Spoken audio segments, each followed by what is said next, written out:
the day I play to get to know ya. Please wanna be close to you. Yes, I'm so hungry. You're like water for my soul when it gets thirsty. Without you, there's no me or the end. Welcome to the Sundry Webcast. I'm your host, Brandon Anderson. Thanks for joining me once again on this NFL Draft Thursday. Lots of stuff to go over today. We're going NFL Draft, NBA playoffs, continuing. A lot of exciting games last night. Atlanta and Indiana Pacers went at it. Indiana Pacers 113, Atlanta 98. Paul George is just a beast for Indiana. Don't know if you got a chance to see him play, but this kid just lights it up from the wing all day. Has to be one of the best pure shooters in the league right now.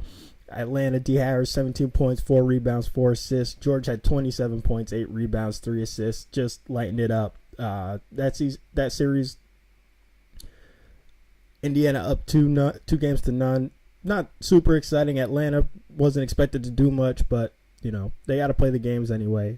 Lakers took on Sacramento. Sacramento beat them 102-91. Dwight Howard had a pretty good game, 16 points, 9 rebounds. In San Antonio, Tony Parker was all over the place. This guy has a motor that never stops, and 28 points, 4 rebounds, 7 assists. It's incredible watching the Spurs play. They're like a well-oiled machine. They never stop moving the ball. They don't have a ton of prolific scorers, but because of their ball movement and because of the way Parker is able to dribble through certain situations, it really makes their team very formidable. And watching them do work against the Lakers, you really grow a really special respect for Tim Duncan and Tony Parker, Manu Ginobili. You don't get to see these guys play a lot. Obviously, they're in San Antonio, and they kind of get hidden during the regular season.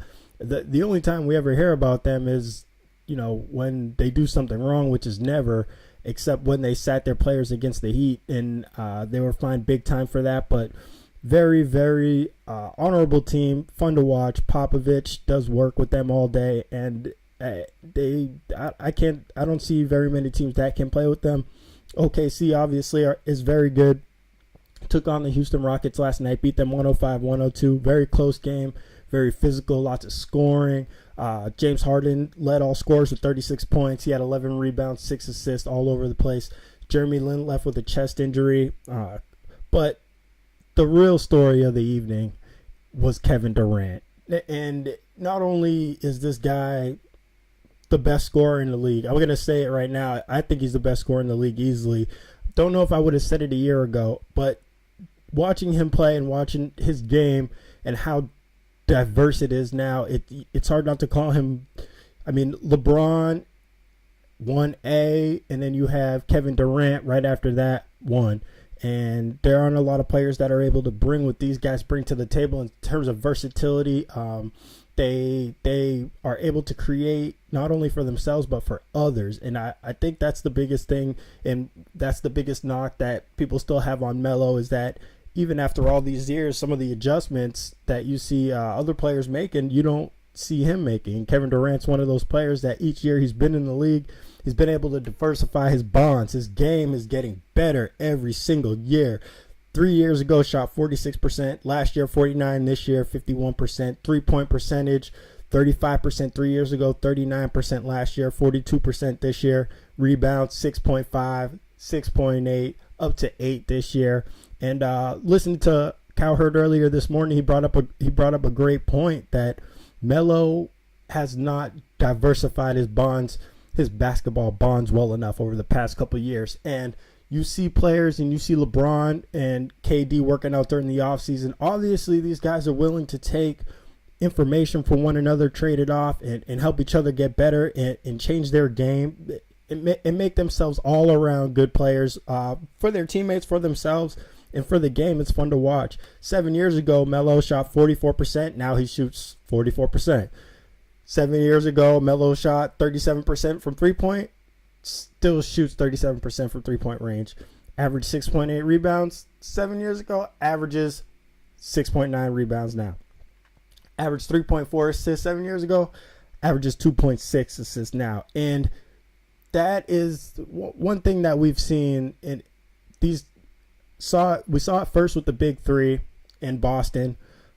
Each player averaged 15 shots a game during their championship run, which shows the ability to self-control and know big picture what's going on and what the team needs. And also we've been able to see it with LeBron James. His field goal percentage well over 50% this year and shooting 56% in the playoffs. It's not only about how many shots you take, it's also quality shots. And when the ball's moving around and the defense has to move and shuffle and get out of position, and that's what you see with the Spurs, it creates easy shots and high percentage shots for players who might not be able to make those difficult shots, with a hand in their face. When the ball's moving around, that hand is not as close, that they get an extra step to the hoop, and that's just creating for other players. And that's what you see Kevin Durant doing, creating for himself, creating for others. And the more you create for others, the more you get a chance to get the ball back for yourself and create scoring opportunities. So Kevin Durant, very impressive, calling him the best scorer in the league. Marc Gasol also named Defensive Player of the Year. And this is what I'm talking about as well. So he finished second to Tyson Chandler last year in Defensive of the Year voting, won it this year. And Serge Ibaka from OKC finished third. And guess who finishes second? My man, LeBron James. That's diversifying your bonds as a basketball player right there. You know what I'm saying? His first year in the league wasn't known for his defense. Now, second in Defensive Player of the Year voting. Shows the type of athlete, the type of person LeBron James is. Let's get to the NFL draft, people. Okay? It's serious. And now, I didn't want to talk about draft bust. I'm not going to break down the draft player by player. That's not my style, okay? That's Mel Kiper, McShay, all those guys. They watch them run around in their underwear. They break it down. They figure it out. They say, hey, this guy's going where? But, that's not my style. I'm going to go top 5 NFL draft moments in my lifetime. I'm not talking about in all of NFL draft history, because I don't care when Sammy Ball was drafted, and I don't know when he was drafted. I don't know if he was drafted. So I have 27 years draft experience. I've seen some good moments, and I've seen some funny moments in my time, and I'm going to go over those right now. So moment number 5, I'm going to start off with Philly and my man Donovan McNabb getting drafted. And what else does he get accepted? How else would he get accepted to Philly but by booze? And that's my number 5 draft moment, most memorable draft moment for me, 27 years young, okay? Number 4, Jamarcus Russell, first overall pick by the Oakland Raiders.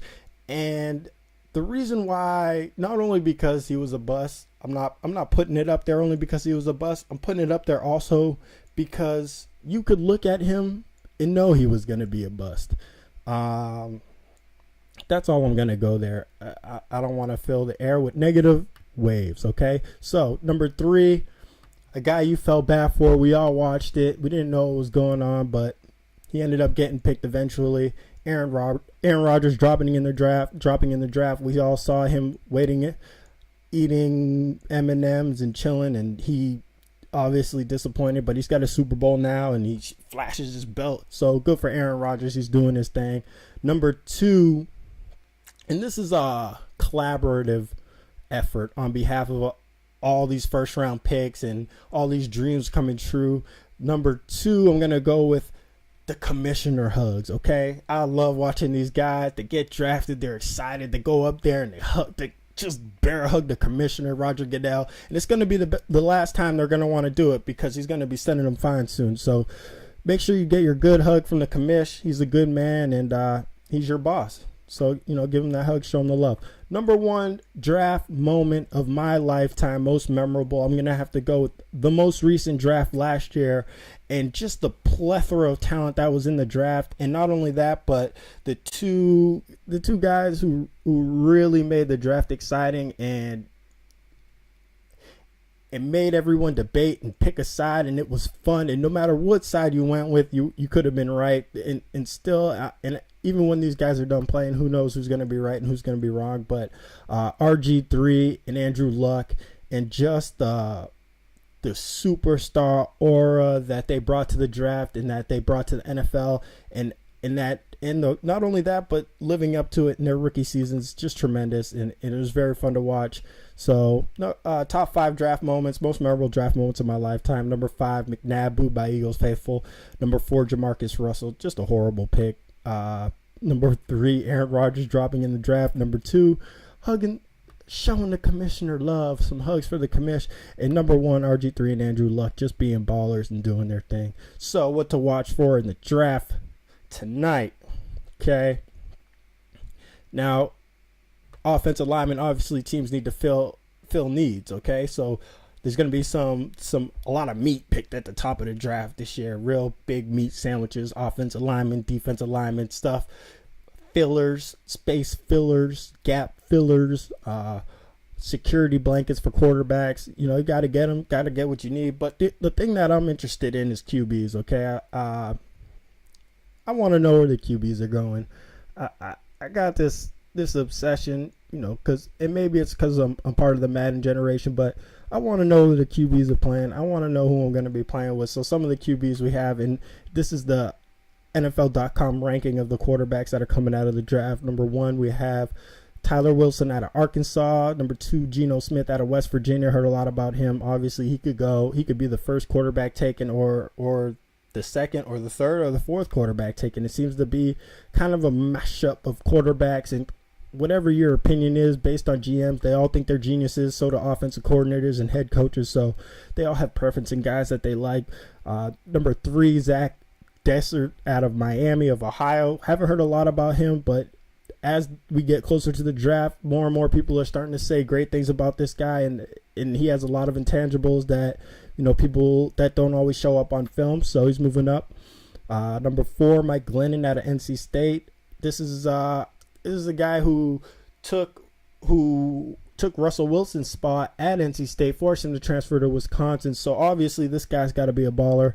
Number 4, Mike Glennon out of NC State. Number 5, Ryan Nisbet out of Syracuse.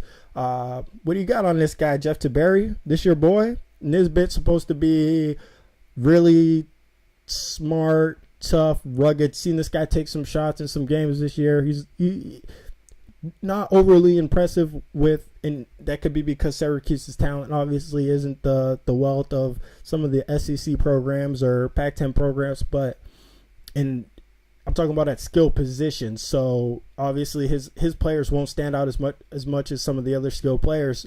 So maybe NFL gets around some better skilled players. His game moves up a little bit more. Number 6, Matt Barkley out of USC. We all know this story. Had a really phenomenal junior year. Decided to stay for his senior year, even under probation USC, and came out and balled. His numbers weren't as great, but you know he's a baller, and I really like his style. But USC quarterbacks, I would like to compare him a little bit to Mark Sanchez. I don't think he's as athletic as Mark Sanchez, but I think he's a better quarterback, pocket, just has a better overall sense of the position. I think he'll have some success in the NFL. In the right system, obviously, all these guys have to be protected. USC quarterbacks, they don't get hit. They're 4 years in college, so toughness, how can it be tested? And you know the NFL, they're really good at doing testing toughness. So number 6, Matt Barkley, and finish up the order. Number 7, EJ Manuel. This guy's been moving up. He could go in the first round as well. Pretty much all these guys can go in the first round, or they could all go in the second round, third round. Nobody's really separating themselves from the pack. EJ Manuel out of Florida State, big. Quarterback, physical, big arm. They're kind of comparing him to Ben Roethlisberger a little bit, maybe a little bit more athletic, but has some issues here and there, taking care of the football. Same with Geno Smith. That's all the time we got. Thanks for joining me. Draft Thursday. Have a great Thursday, everybody. Check out the draft. Check out the Sundry Webcast tomorrow. Hope you have a great day.